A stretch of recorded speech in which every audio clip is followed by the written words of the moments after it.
from suffering, but by continuing to. I just turned on the recording. I'm sorry, Asha. I just remembered. That's all right. There are a few people who told me that they've listened to the recording. So I don't listen to them because I might find out that I think I'm wonderful. I did listen to half of one and I thought, oh, I'm not so bad. That's what I felt.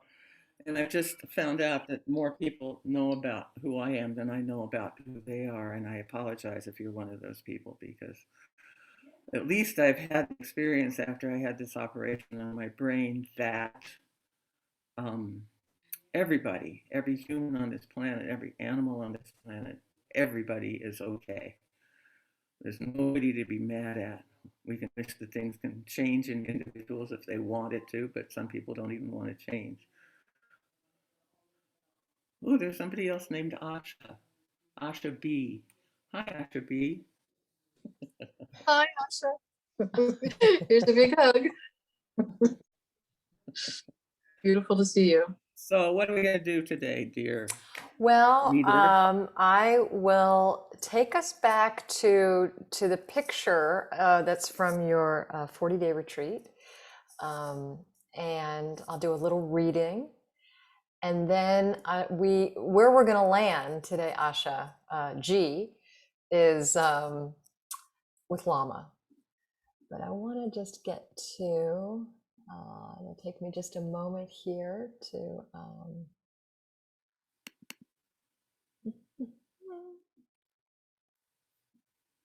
Get to the picture, and you know what, I don't know if I'm gonna find the reading, so that might not happen today. Yeah, I don't see that. So here's the picture. I will share my screen. I'm gonna make this bigger, and then I'm gonna, forgive me, I'm gonna zoom out a little bit so you can see the whole picture. This was day 2 of Asha's 40-day retreat. And now I'm going to zoom in. We ended up somewhere to the right of the top of the page last time. And what we Oh, let me decided. interrupt you and say Yeah, that I have good. my daughter working like crazy to make I made 40 of these books, but they took me about 2 days, and I had to charge $200 because all the supplies were about 180. So she's trying to make a book that's between $50 and $70 and doesn't weigh as much. So any of you who might be interested, because the reason I did this was because when I was going to do the 40-day retreat, I looked for books on 40-day retreat, and most of them were, they locked me in a room. I used the bathroom. They brought food every night, and they managed to make these books really boring and not helpful. So I thought, well, I'm going to do a retreat that just, goes through what I'm going through every day.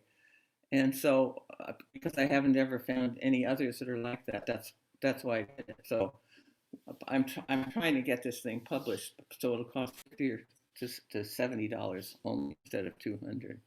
In case any of you are interested, I won't make that ad again, but I do feel since my daughter's coming to work with me this week in Taos, I thought I should at least give her a chance to know that there might be people interested. Okay, go ahead. Yeah, actually, there are people interested. Several people, yeah, several people have contacted me, and I know that we've got some folks working on putting together a website where you'll be able to hopefully, the goal is that you'll be able to purchase the Asha's meditation cards and the book there. So I actually did find the reading. So what I'd like to do is show you this page. We're going to zoom into, I'm going to zoom in now. So if you get a little seasick, you might want to look away. We're going to zoom into over here where it says Start Lama. But before we go there, I want to just read a little bit from Asha's retreat book. A 40-day retreat I did in the winter of 1989 in a 10 by 12 foot cabin in the foothills of the Blue Ridge Mountains near Charlottesville, Virginia. No electricity, no running water, 30-minute walk to any people. It was my intention to sit in meditation for no less than 6 hours a day, to spend no more than an hour a day on my drawing and painting, to do walking meditation in addition to the sitting practice, and to eat consciously. I managed without difficulty and usually sat in meditation well over 6 hours a day. It snowed several times. There were 2 ice storms, one of which was extreme enough so that for one day I could not go outside because of the ice falling from the trees. The noise on the roof was extraordinary, irregular, and funny. The wind roared frequently, and there were days which were sunny and hot. Mood did not follow the weather precisely, but it had parallels, especially in relation to the amount of available light in the phases of the moon. So Asha, last time we spoke, we kind of landed kind of right on the threshold of you talking about Lama. So I'm going to turn off the share screen. I just wanted everybody to see this is where we are in the timeline, right over here on the right side. So I'm going to turn this off. And if anybody has questions that you'd like to ask, Asha, you can put them in the chat box and I'll try to curate them. But one question I had yesterday, somebody asked me, Asha, is where did the name Lama come from? Well, we spent a year with somebody named Stuart Brand traveling. Well, I had babies, so I stayed home. They traveled around the Southwest looking for a place that we could build a place.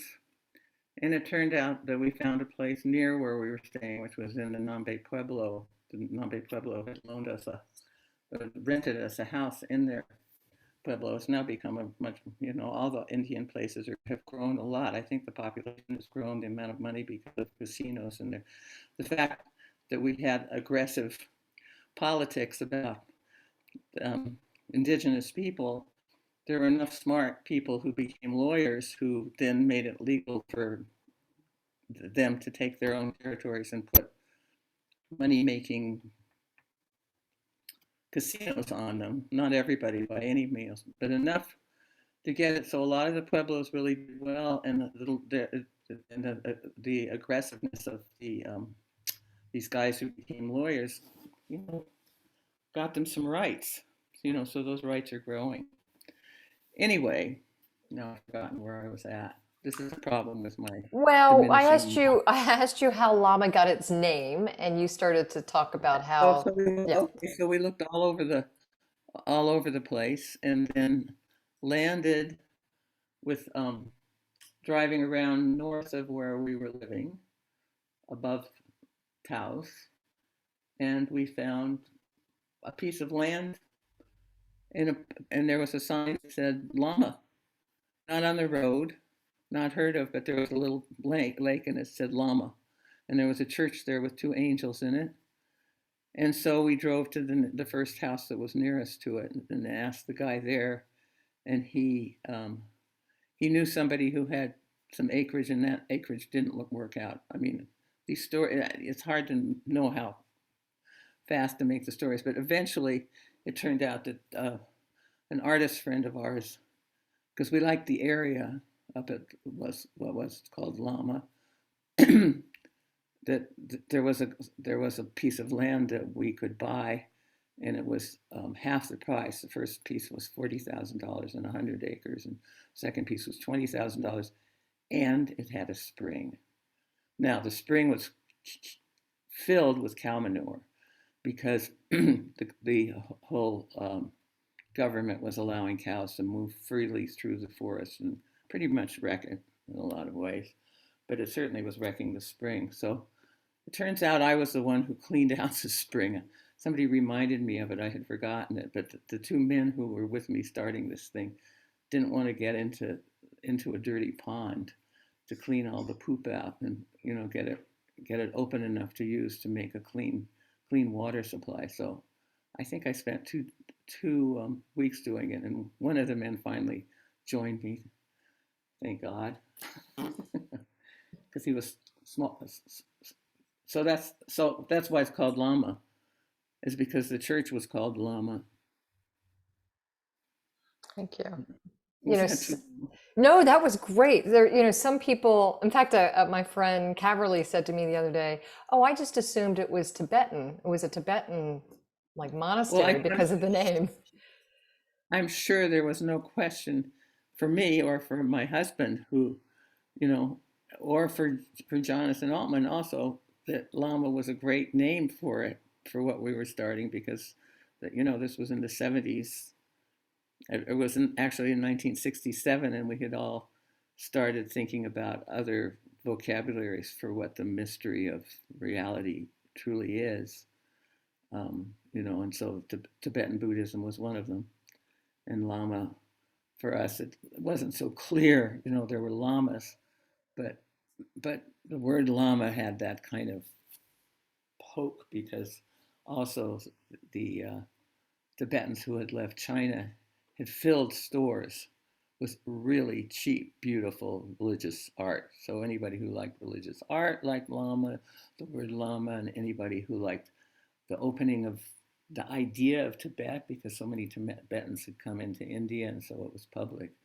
I mean, there was this kind of romantic thing that it's probably still somewhat going on about Tibet, not as much as it was then, because nobody knew anything about it. So their judgments couldn't come free. And there had also been 2 American movies that had been made that were like the movies in those days, that they weren't exactly accurate at all, but they were very romantic about, how people were that weren't like us. So you found this land that was, how much did you say it was for 100 acres? $20,000. Mm-hmm. And then what happened? Did you just start camping on the land, or what happened? Well, one of us knew something about money. Steve and I didn't know anything about money, really. We didn't know anything about investment or anything, but he thought we maybe should get a car. And so we didn't pay for the whole thing. We paid for most of it. And then for the first few years, we were dependent on people who came along who had some money to give us. Because I had a little bit of money. I had $100 a month. And that worked out to feed us some. But there were people who had more than that, and they helped feed us also. People came. We gave a charge, but nobody was ever forced to pay. That what paying wasn't the important part of people being there. Working was an important part, and wanting to wake up. But I don't know that we used I can't remember what words we used to wake up. There's so many words for this mystery that life is, and there's so many dialogues about it. But I mean, from my point of view, and it's probably all, I was always looking when people would say an exotic word that, and I think everybody did. You look for it, hear an exotic word, and suddenly there's an answer to all your questions, and there's going to be peace and harmony in your being, just if you use this word. Well, I think most people who are on this screen know that this is just working on yourself to make oneself accept how it is, with an awareness that's a little bit further away from your active mind. And most of us, if not all of us, and maybe hopefully there's some young people who haven't been effective, most of us were trained. Well, I can just say it most clearly. When I got out of college and people had started at that time, just was in the early 60s, people started talking about their bodies as important, not their minds. And I remember before that started, I thought, where am I in my body? Where do I live in my body? And there was a circle around my head. It was filled with light. And my body was an instrument to walk around holding my head, my mind alive. Because I was very curious, and there was just all kinds of information. It didn't matter whether it was related or not. Now it's all related. There's nothing that isn't related, and it's all mysterious. And there's no words that can possibly explain it. And I just pray that some of you have already gotten into the space where stillness and emptiness and consciousness all join together and let you be. for at least moments per day, which is why I think most people who've practiced meditation have had at least slight inches of it. Now I went off subject. Sorry again. None of this, there's no thing that's off subject. La ilaha illallah, Asha. You know that. So somebody's asking, what was the original vision for the community you were founding, and how did it evolve as the vision met reality? Great question. Well, our first vision was that we were going to go there and we were going to make a community and we were going to live there happily ever after in the grace of God. And so we started out with a lot of people coming, 200 people about had committed themselves to it. And then we were under 30, all of us, and we realized we really weren't kind of totally wisdom people. And so we had to find some adults around. So we found a couple of different adults. I already knew Richard Alpert, but I didn't consider him enlightened or anything. But he was part of our going. He had gone to India to start to get enlightened. And we went to New Mexico to make a place for the Enlightenment to drop on the United States and Americans or whoever else would come. And so we got there, and basically we were into making a community, but a place where we would live permanently. And so, but as soon as we had Mayor Baba as our first speaker, we wrote him a letter asking him for advice. We put it, my husband went out to the mailbox and he found a letter there from Mayor Baba's representative saying he was going into retreat. He was going to live in a coffin for a year and he wasn't going to be answering any questions. So we found a person named Herman Rednick who had helped us find the land and done a lot of other helpful things. And he said he wouldn't help us unless we didn't use any drugs and didn't let other people use drugs. And there was no alcohol, and that we had to be silent for half an hour every day, and that we had to have a spiritual discussion every day, and that we had to sit quietly for every day. And so we didn't have a choice because basically we had already committed to the land and we didn't know anything better to do. So we followed him for quite a long time. And people were coming, people were hungry. There were a lot of things going on, but in the Taos area, all the other communities were highly drug oriented one way or another. And we had to give it up. And so we were the place for anybody who was looking for enlightenment that wasn't drug dependent. We had we had both lived with Ram Dass who wasn't Ram Dass then, he was Richard Alpert, for a year, and we took acid once a week or less. So it wasn't so hard because we'd finished with that, and we'd also taken enough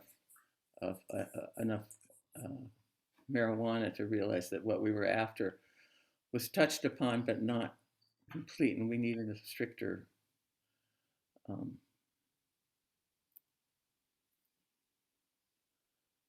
we needed a lot. Let's just put it that way. I just want to jump ahead and just say that basically I got a lot and I could teach a lot and I could talk about everything, because it was also the most interesting thing there was is what is this for? Why are we here? What's happening? But after I found out that I had a brain cancer and I had glioblastoma and then that I might die within a year, and then I had an operation on my head, and then I woke up and I felt infinite love for everybody on the planet, including everything. It like opened all those speeches I'd given and all those sentences I'd given and believed in thoroughly, but didn't experience any of it as coming through rather than from me. And I think to allow the possibility that it's coming through rather than from any individual in here is the most important thing to work on, besides just allowing all your horrible feelings to come up and experience them as deeply as you can without getting neurotic, and then get, don't attach the stories to make you feel bad, to the feeling bad. Just know that you're having a reaction. Sorry, I just don't seem to be able to keep on the subject. Where are we? We're doing great. I wanted to ask you how you, this is off topic from Lama, but how did the experiences with acid, I can't remember if you addressed this last time or not, but how did it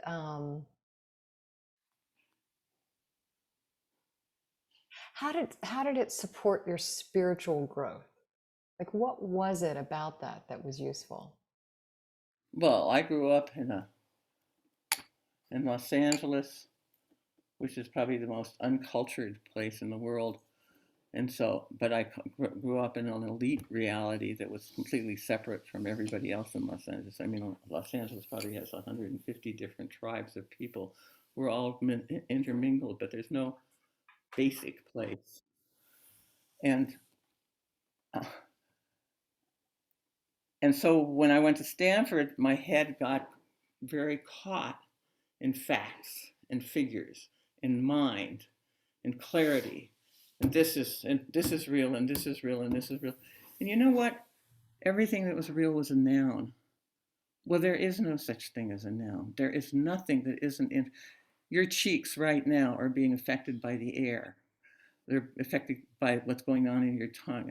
They're affected by what's going in your mind, but what's going on in your mind is going on in your body, and what's coming from these rooms that we're all in, right? Even the fact that we can see each other's rooms. I mean, this is so much happening, no mind could possibly ever experience it.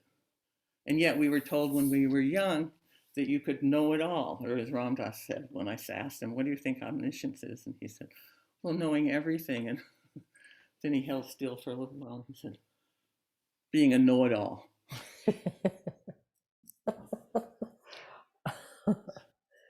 Because I was wondering, can I look at a tree and know how many leaves there are on it?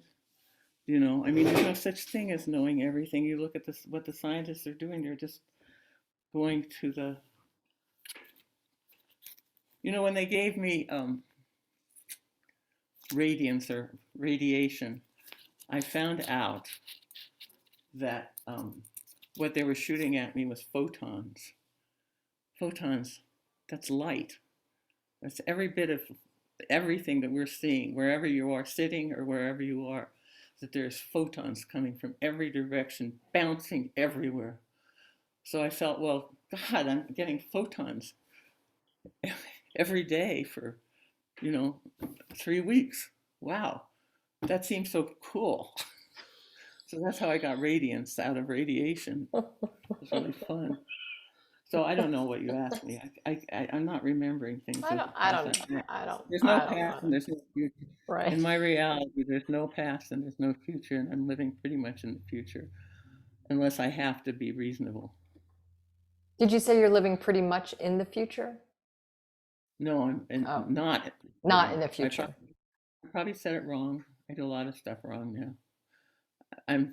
That's a little bit of work to not be bothered by my little self being personal and wanting to be right. Mm. It's a big jump, but it's less and less every day. Just like my energy is less and less every day. I have no idea how long I'm going to live. The way I've been today, I feel like I could live forever. Not that I care, but it's fun. The doctors say it's probably no more than a year and a half from now it would be a year. I loved it what you said, I don't know, a couple of weeks ago, Asha. You said my energy is getting less and less, but my capacity to love is growing more and more. That's true. Yeah. That's true. It's more fun. Yeah. Yay. Okay, so back More to fun than being Lama. excited. Being excited is fun for about 20 minutes. Even drinking, I've started drinking a little again, and that's really fun for about, a dinner. But then I thought, oh God, this feels so good, but it doesn't always feel good. I was at dinner for the first time in a year and a half outside at a great restaurant with delicious food with people I love who I hadn't seen. The factors that come into anything that happens.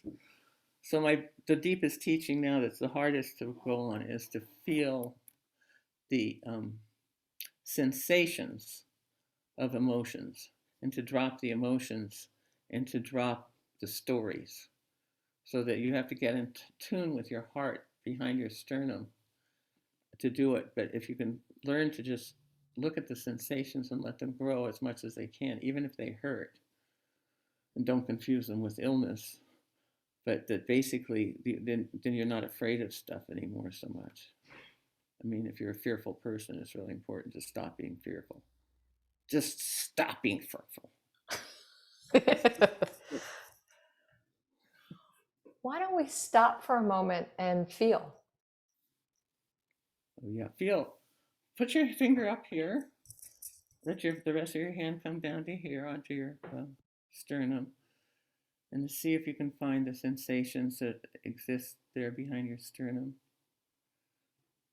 And then go down to the bottom of your body, and feel all that sexual stuff that was turned off from you when you were young and adolescent and filled with desire, and allow enough of that feeling to know that it's not only about sex, that it's about your tantric self, it's about your um, hara, it's about your just the baseline of your most survival part.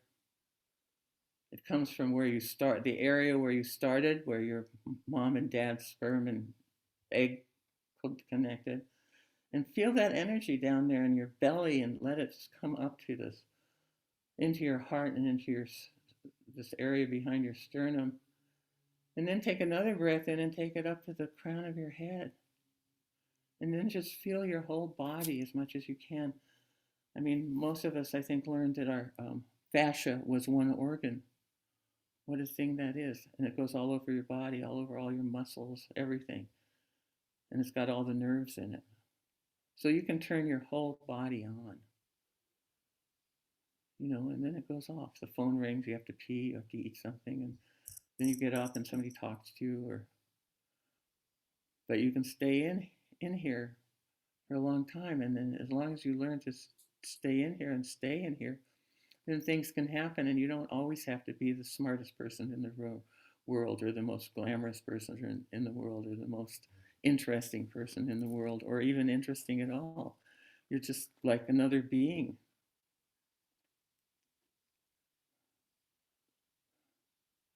I, of course, am having this delicious thing of looking at all your faces from one face to another, wanting to kiss and hug you all. Which is a wonderful diversion from having to be correct.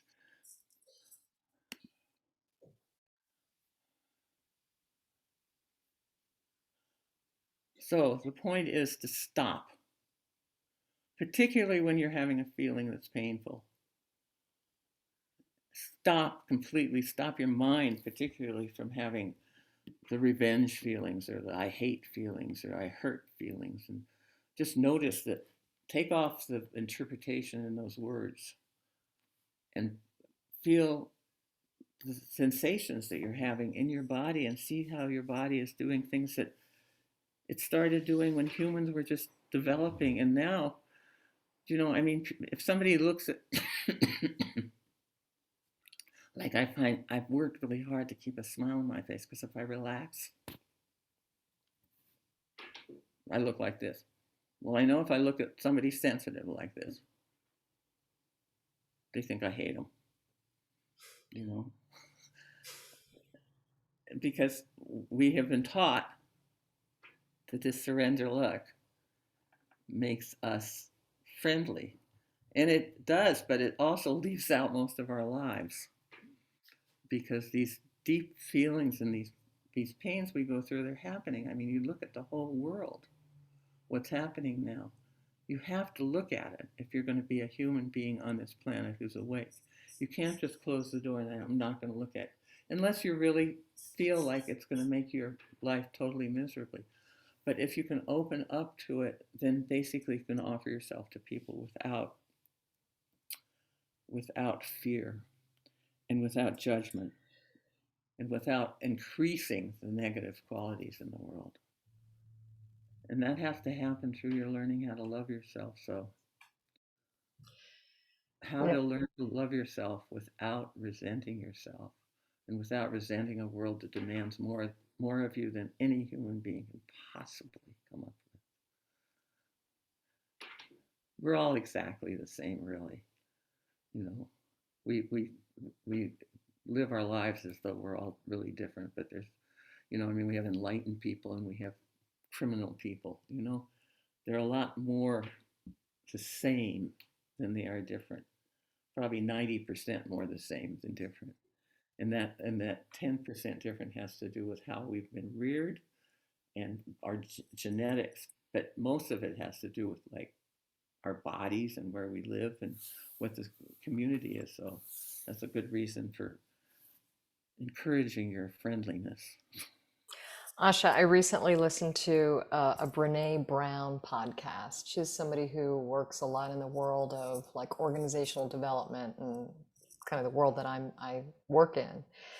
And she said something, I'm gonna translate it a little bit, but I loved what she said. She said, fear, well, she was talking about leadership, and she said, fear is not what keeps someone from being a good leader. My translation is, fear is not what keeps us from love and connection.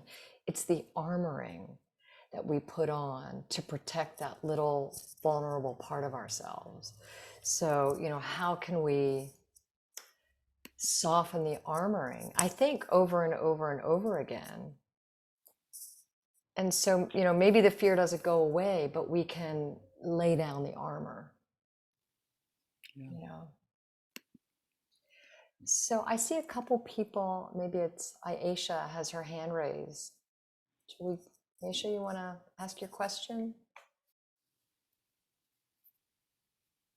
And if you do want to, you will have to unmute yourself, because I can't do that. Or maybe I can.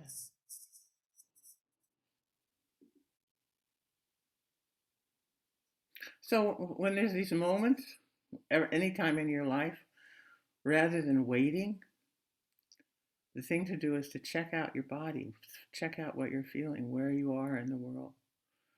Are you that cat enjoying the the joy of being alive and cared for?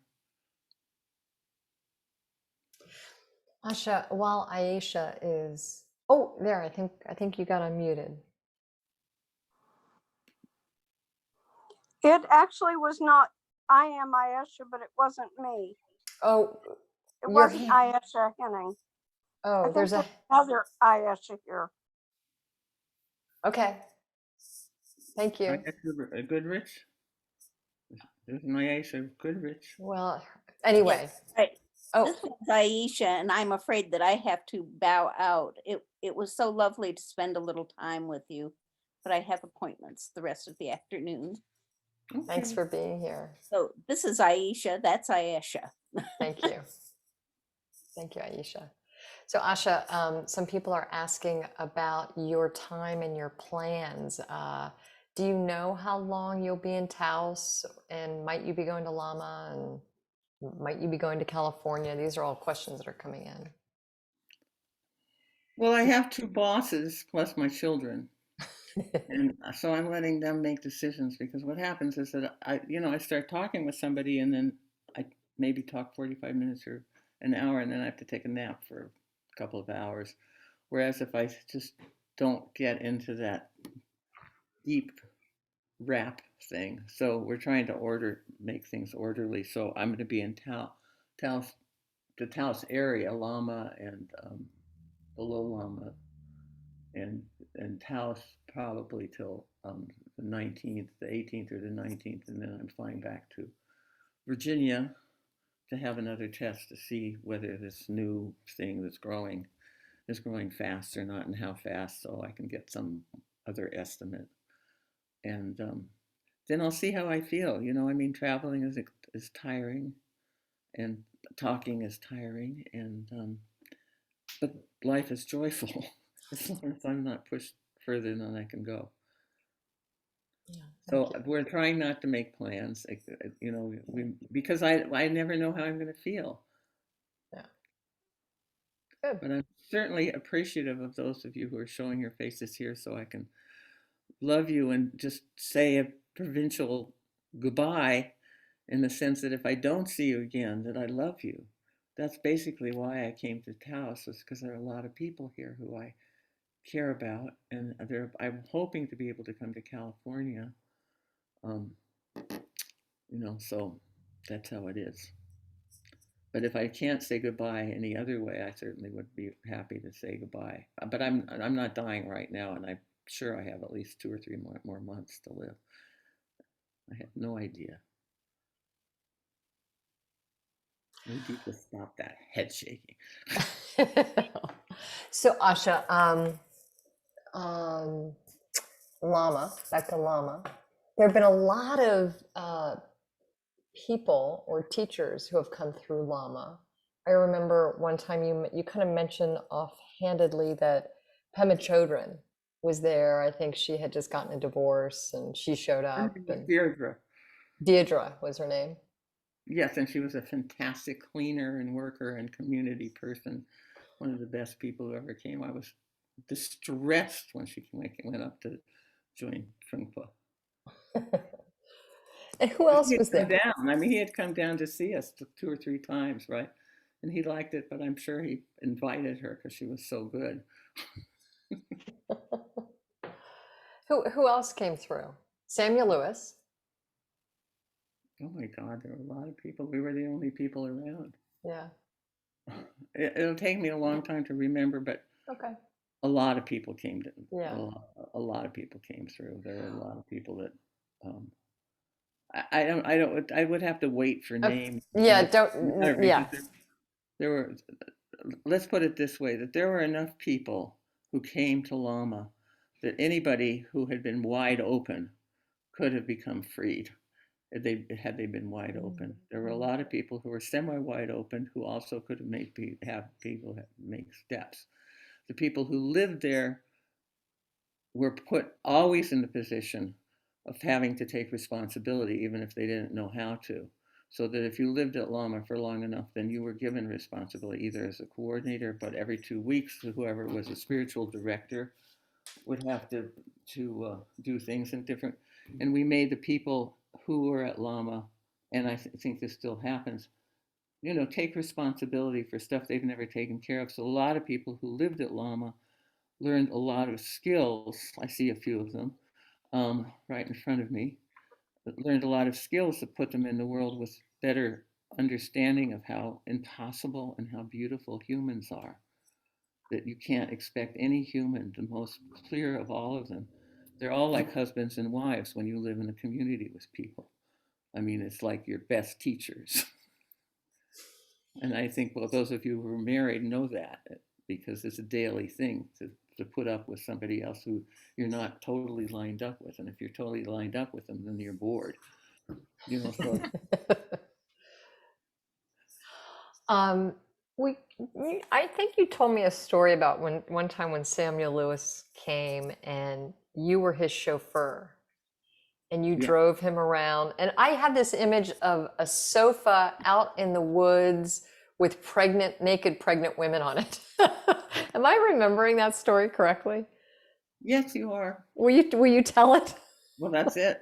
Well, You're taking him to all the places. I mean, when I said that most of the people were using drugs and the people at Lama weren't, that was the whole situation. But a lot of people came to Taos because there was a big thing happening, and the and the Mexican people really didn't like it because I don't like to say we because I was very respectful and there were a few of us there. Most of us were respectful, but there were young kids who came from San Francisco who were hippies and drugged out and I mean the girls who came at that time, the whole society of outlanders were not very private about their private parts. So it's kind of like it is now here with women, that your breasts are okay to show more than they were before, and the Spanish and the Indians were much more modest. So that was enough of a reason, to pound people on the heads with 2x4s and do stuff like that. I mean, the hippies who came there were attacked. So I forgot the question again. Well, I was just asking you about that story where you were, Samuel Lewis was Well, asking you so to Sam drive and him I around. came. Sam wanted to see all the societies, so I took him to this one, which was run by a couple of friends of mine, and we drove up in a car on a dirt road, and that's what was there. There was a fence. The fence was closed. There was a couch and a chicken coop, and these two nude women who were both totally pregnant, and so and they didn't say anything. They just sort of sat there like clearly they were drugged. And so we got out of the car and stood at the fence, and I talked to them. He didn't know what to do, and got back into the car, and I turned around and went out, and he said, "That was kind of dense, wasn't it?" So then I took him to New Buffalo, where everybody was stoned on grass, and he just totally entertained them, and they loved him, and a lot of them became his followers. So somebody else is asking a question. How was it to create the change from you organizing the Lama community to the community organizing itself? That's a great question. They're all great Well, I questions. didn't know how much I was organizing the community when I was doing it. I mean, I was probably just following my own instincts. And basically, I don't think I stopped my behavior until I had gone and come back after 10 years. When I left Lama, mostly because of my marriage broke up. And then when I came back and I was really open and I realized that um, the wonderful thing about Lama is nobody's special. And I had no idea what I was attached to. So I got to Lama and I went to the prayer room and I sat outside the prayer room. And a very good friend of mine who was living there came up to me and she said, "Just don't say anything. Just keep your mouth shut." Right? So I kept my mouth shut and I saw what was happening and I saw what I agreed with and what I didn't agree with. And I thought, am I going to live here again? No. Should I have anything to say here? No, this is a community. There's no there's no right or wrong in terms of a community. There's just like whoever ends up there. So during the 12 years where I was part of deciding who was going to stay there, I wanted kids there all the time because I had 4 kids. And I wanted people for my kids. There haven't been a lot of kids there since, but it was a whole different kind of a community, and it had a whole different system. And I think now there's a group of young people in their 20s to 30s. I think there's a couple who are maybe up to 40 or around there, but I don't know them. I mean, I know some of them, and I know a couple of them pretty well, but it's up to them. And then we've had to get a board of trustees, and we've also had to have a council because basically sometimes there aren't enough people, and then certainly not enough experience to take care of a place that now has such a huge budget and has to make so many decisions and has to deal with a lot of you know peripheral things that the people who come in, I mean, if people come in at 19 or 20 or even up to 25 and they're faced with this large community that's got 4,000 collectors or members, I mean, there has to be help. So if any of you want to help, you're welcome, I'm sure. Asha, tell us about the dome. Which dome? The dome at Lama. Well, there are 2 domes at Lama, Oh, and okay. both of those domes. We went there with the idea of making a Bucky Fuller dome. Heard him speak, and respected him enormously.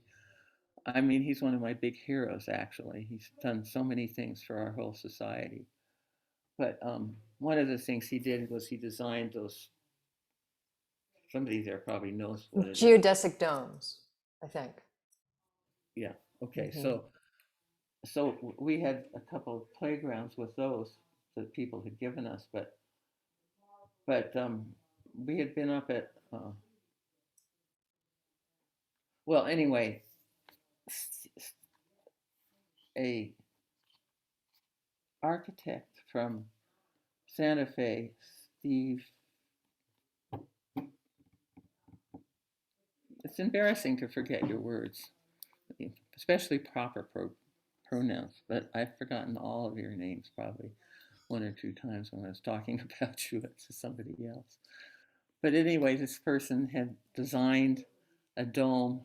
We couldn't find, we hadn't settled on a geodesic dome, and we were holding off. We had the walls up for the building, but then somebody drove up with a white model of the dome that's up there now, and he said, "Oh, I know. He done the work at Drop City. That's right, which was just using car hoods and stuff and making little metal domes." And we fell in love with it. And so he was brilliant and he was competent, and he came and helped us to build that dome. And then we put it on the kitchen too. So it's, and we made it the color of the dirt. It's not that way anymore. The next people, and this is one of the things about communities that's really interesting in terms of taste, is because now the dome is black. And for me, that looked like pretty, it wasn't my feeling. I felt like the whole thing should go like down and out and disappear into with the same color into the ground, and sort of have this black dome. It was kind of like Darth Vader or something coming in, and took me a long time to get used to it. But that's what happens in communities, and it's one of the things that one has to surrender to, if you disagree. But that, I think that's my best statement about about the community changing, is that people have really different opinions, and young people think the people from their 20s to 40s now are very different from the people, I mean, I'm in my 80s, I'm 86, and basically my opinions formed in a very different time, with that different kind of ethic, and I have very little knowledge, so I can say what I know, but I can't say where other people are coming from now. But I know that it's a good group that are there now. So I think there's one more question. Let's see. Did your belief system have to be reorganized? I'm reading this after the breakup of your marriage with Steve and leaving Lama. And what was that like? My belief system.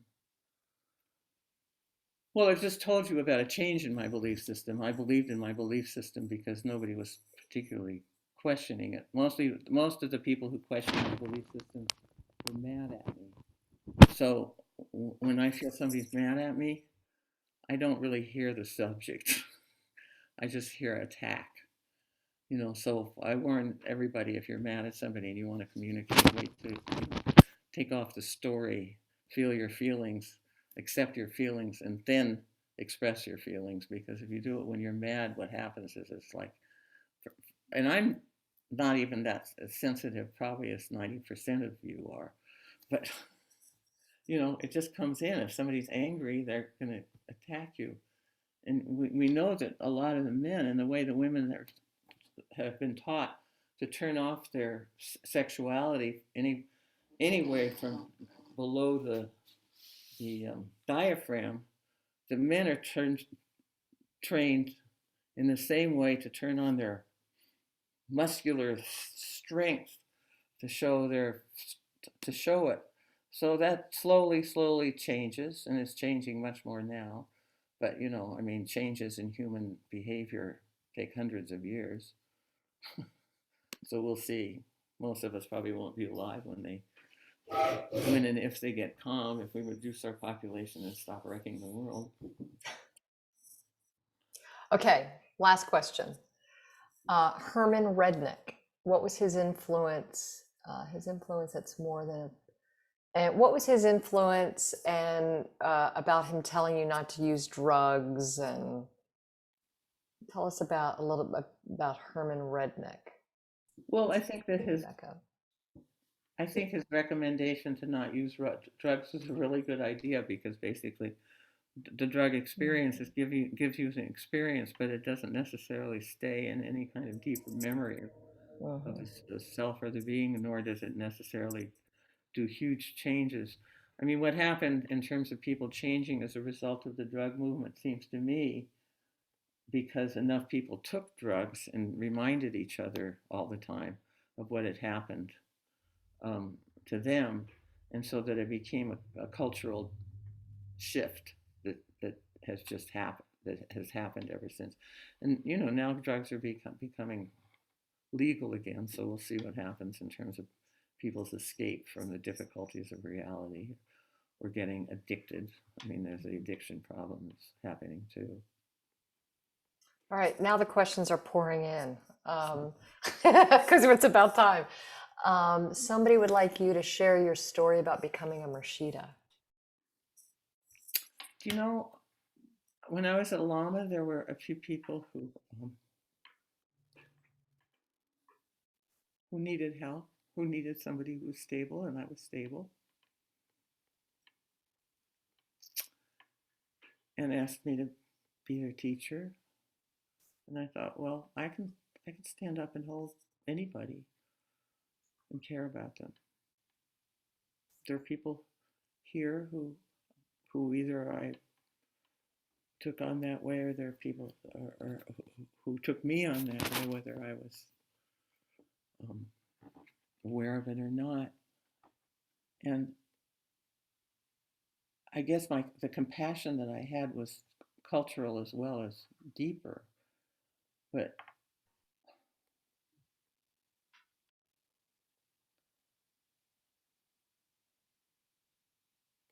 I just what I have found out is that if a person isn't kind of extroverted, they're not going to have students.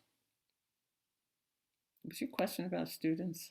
It was about you becoming a Murshida, which is, yeah. Oh, well, so Khadija Radin, who just died, saw in me somebody who she could relate to, and she had become a Murshida. Go forth. No, she hadn't. I was a Murshida first.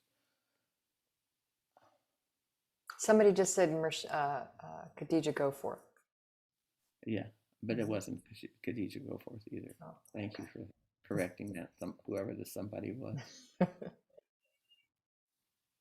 The conditions of me becoming a Murshida had to do with they had four Murshids and no females, and there were 75% women in the Rouhaniyat.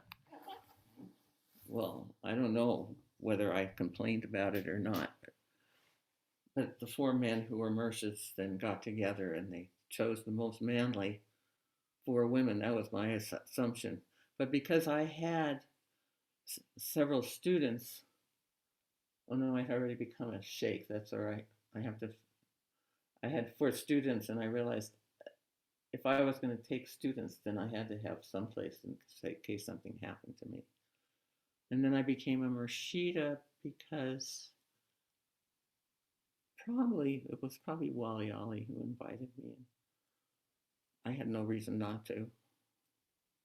I mean, I felt like, for one thing, I think all these positions are kind of wildly irreverent to what the truth is, which is unknowable.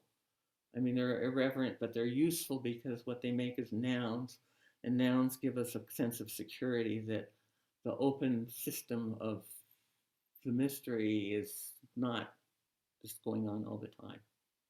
We move from one system to another system to another system, and to live in the ongoing system takes a certain amount of flexibility.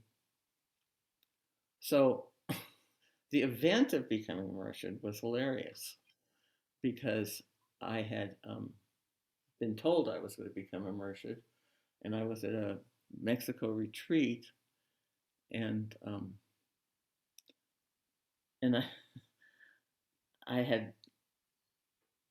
friend of mine had gotten up, and it was my first retreat in Mexico. I didn't know any of the people, and I'm standing in the front of the room trying to teach, and a good friend of mine gets up with 5 other people, and they walk out of the room. And the person who led those people out of the room was the only person I knew there, and I thought,